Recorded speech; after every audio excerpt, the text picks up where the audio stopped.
Yeah, there's a slight technical hitch. Relax for a moment, please. It was going so well. I don't know. I think it just we had Darling, why have we stopped? Just a small technical problem, my love, but don't you worry, you're doing marvelously, you two. Thank you. Humphrey. Oh.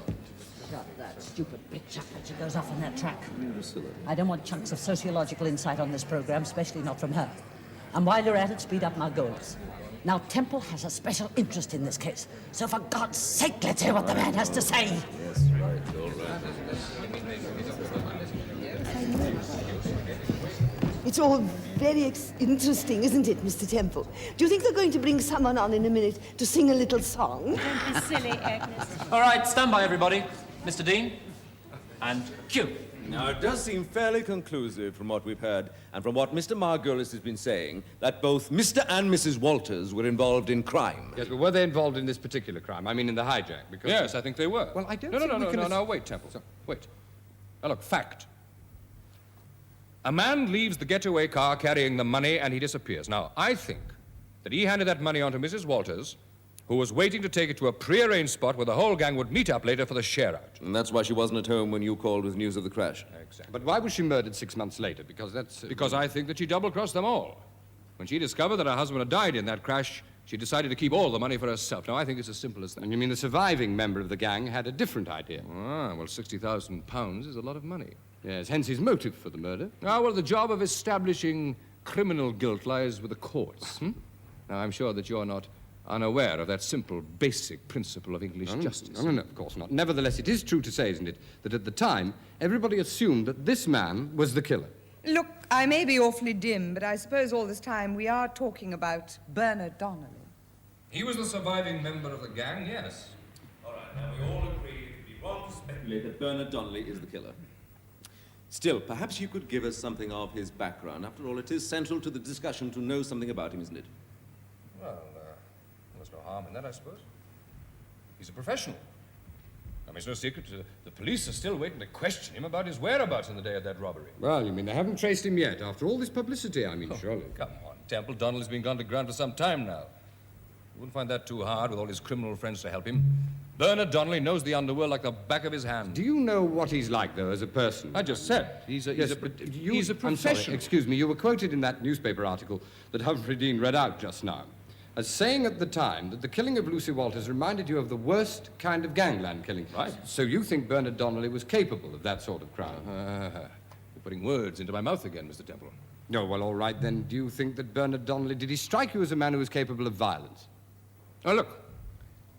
Let us just say that there's nothing you can't get from a well-documented police file. Meaning yes. Paul, I think we leave that point for a moment. It seems clear from what Mr. Margolis has been... Let us just say that I don't like leaving unfinished business, eh?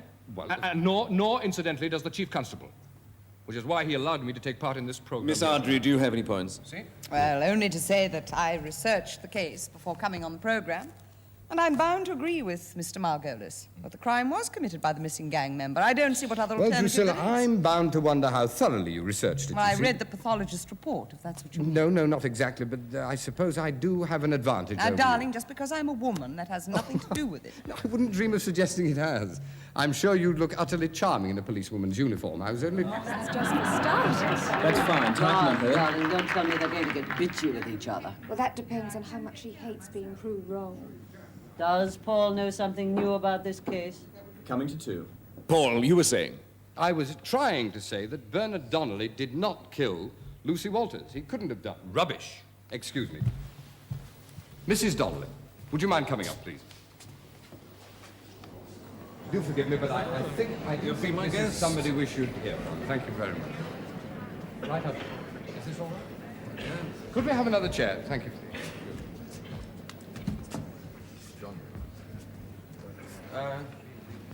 Sit down, Mrs. Donnelly.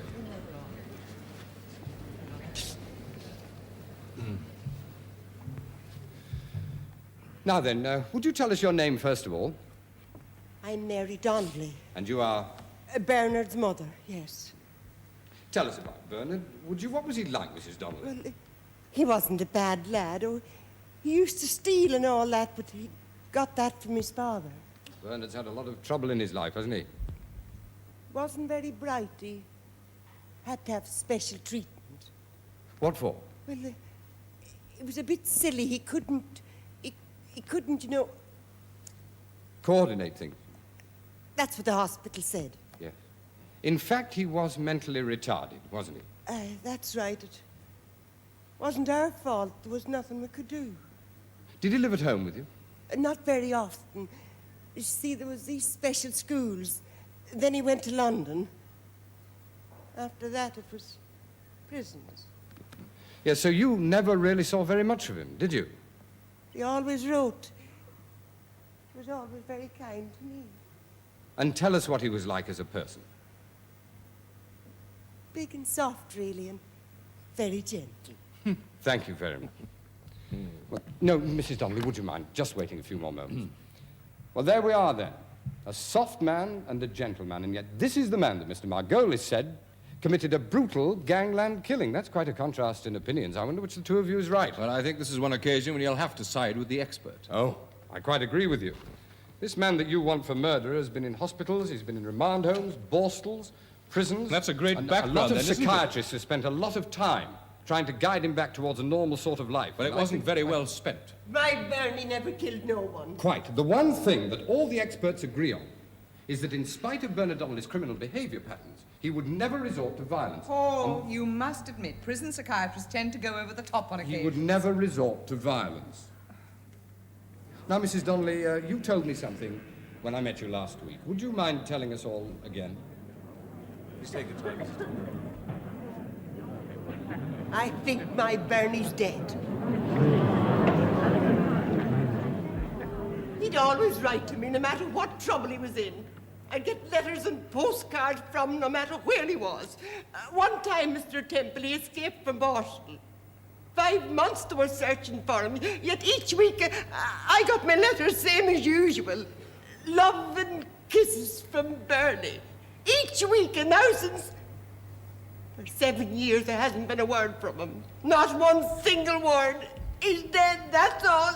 I just know he's dead. Thank you, Mrs. Donnelly. Thank you very much. Now, I've said that I don't think that Bernard Donnelly killed Lucy Walters. You'll need something rather more than a mother's emotion to substantiate that, Temple. To say nothing of these highly questionable reports from the prisons. Really, I sometimes wonder why we spend so much time and energy trying to prove the innocence of the wrongdoer. If we just devoted, say, half as much time to maladjusted kids... Drusilla, Bernard Donnelly was a maladjusted kid. He's also a much maligned one. Yes, but Paul, you couldn't actually call that proof. No, but I think that this is.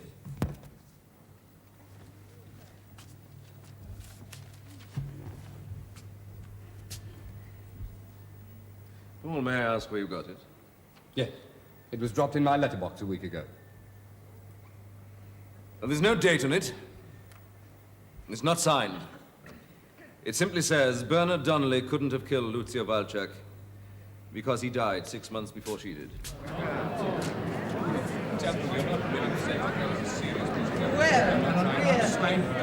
think it's All right, I know. A revelation like that on telly is simply devastating stuff. But how does it prove that Bernard Donnelly didn't commit I know the it doesn't murder? prove anything, but we all know what happened 6 months before the murder.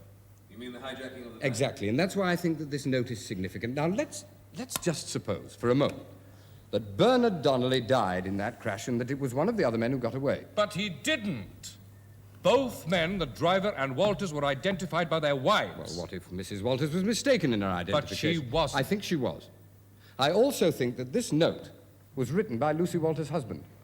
That it was Bernard Donnelly who died in that crash. I knew it! The whole of your murder investigation was based on looking for a man who was already dead. Oh, get on! No! Stop the recording! No, I want all that stuff. Get on Donnelly's mother. She's dead. Look, if you want that sensationalist stuff, you sit here and bloody well direct it. That damned idiot. Run!